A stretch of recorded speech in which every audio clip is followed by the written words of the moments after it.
রোজা নিয়ে এক অমুসলিম ডাক্তারের গবেষণা পুরো বিশ্বে সাড়া ফেলে দিয়েছিল। আজকের ভিডিওতে আলোচনা করব সেই ডাক্তার তার গবেষণায় কি ফলাফল পেয়েছিলেন যে তিনি খুব আশ্চর্য হয়ে গিয়েছিলেন। যখন কোনো মানুষ 12 থেকে 14 ঘন্টা কন্টিনিউয়াসলি ক্ষুধার্ত থাকে তখন আমাদের শরীরের অভ্যন্তরে সৃষ্টি হওয়া বিভিন্ন জীবাণু ধ্বংস হতে থাকে। ডক্টর অশনি তার গবেষণায় জানিয়েছেন দীর্ঘ 12 থেকে 14 ঘন্টা ক্ষুধার্ত শরীর তার নিজের ভেতরে থাকা বিষাক্ত কোষগুলোকে খেতে শুরু করে। যে কোষগুলো রোগ সৃষ্টির কারণ হয়ে দাঁড়ায় সেগুলোই একসময় তার ভক্ষণ হয়। আধুনিক বিজ্ঞান আরো বলেছেন আপনার শরীর যখন ক্ষুধার্ত থাকবে তখন তার ভেতরে ধারণ করে রাখা ক্ষতিকারক বিষাক্ত জীবাণুগুলোকে নষ্ট করে ফেলে। তিনি জানিয়েছেন যে কোষগুলো রোজা রাখার কারণে মানব শরীরের অভ্যন্তরে নষ্ট হয় সেগুলোই মূলত ক্যান্সার সৃষ্টি করে। ডক্টর অশনি বলেন শরীরের এই সকল দুর্বল সেলগুলো মূলত আমাদের হজম প্রক্রিয়াকে ক্ষতিগ্রস্ত করে আর পুরো শরীরের রোগ প্রতিরোধ ক্ষমতাকে বাধাগ্রস্ত করে। যখন একজন মানুষ টানা 30 দিন রোজা রাখেন এবং প্রতিদিনই 10 থেকে 15 ঘন্টা পর্যন্ত না খেয়ে থাকেন তখন শরীরের অভ্যন্তরে জন্ম নেওয়া এই কোষগুলো আস্তে আস্তে ধ্বংস হতে থাকে।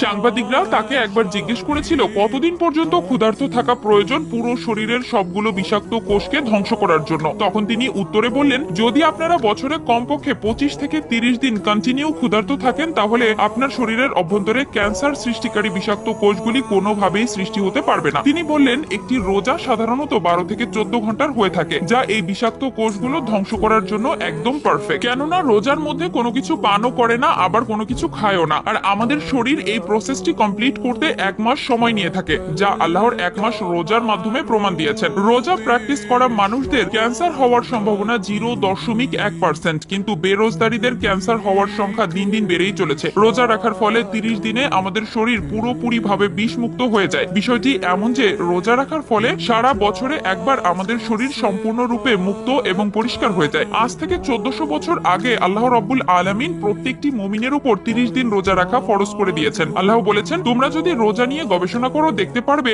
রোজা তোমাদের জন্য কতটা গুরুত্বপূর্ণ। রোজা রাখার উপকারিতা, গুরুত্ব ও ফজিলত সম্পর্কে পবিত্র কোরআন ও